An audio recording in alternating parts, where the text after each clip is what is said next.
I hope you have read this question. It is mentioned that the distance between P and Q is 2000.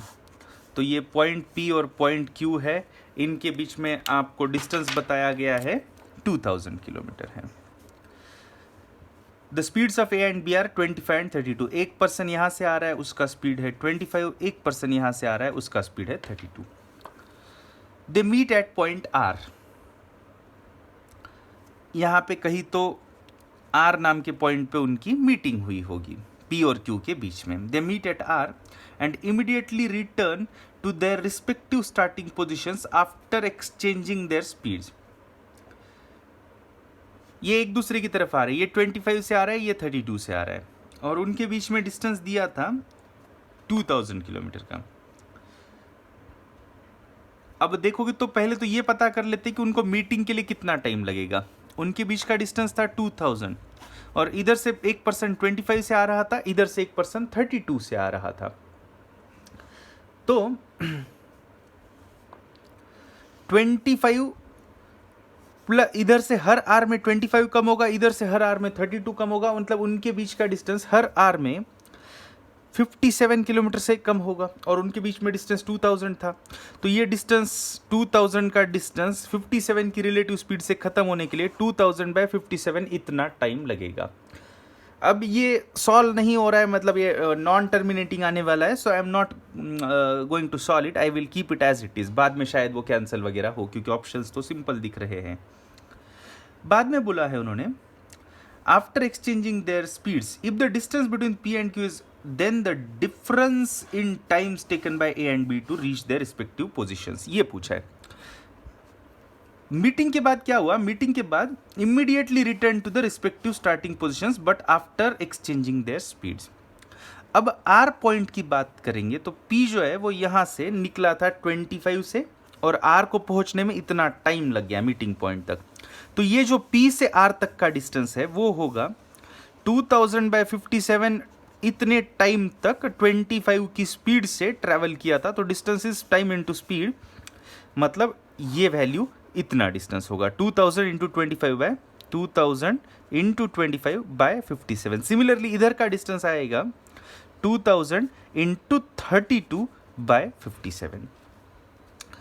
अब ये distance वापस आना है. ए जो person है वो यहाँ से आर तक गया था, अब उसको वापस आना है.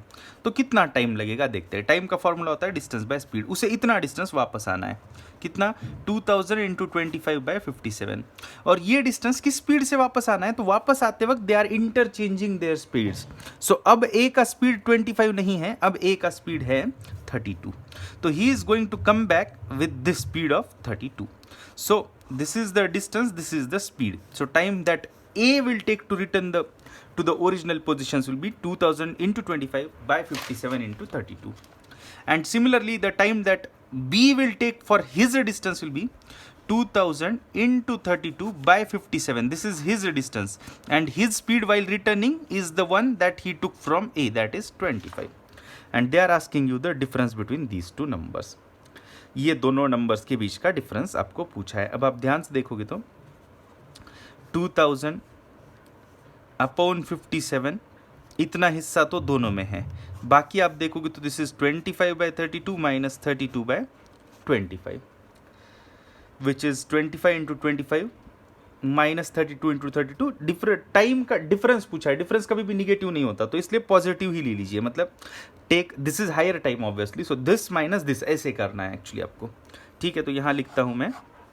तो ये आ रहा है 2000/57 into this 25 into 25 is 625 minus 32 into 32 is 1296. Sorry, 32 into 32 is 1024.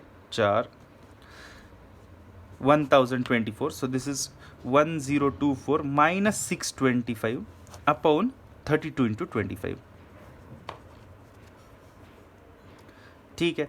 बाकी आप देखोगे तो 1024 माइनस 625 इज 399.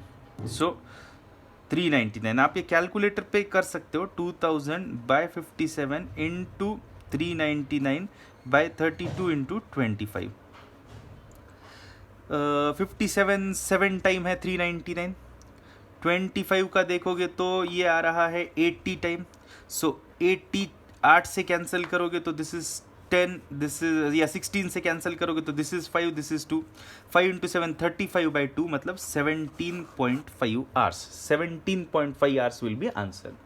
प्रॉपरली मैंने एक्सप्लेन किया है सारी स्टेप्स, आपको आई होप समझ में आया होगा।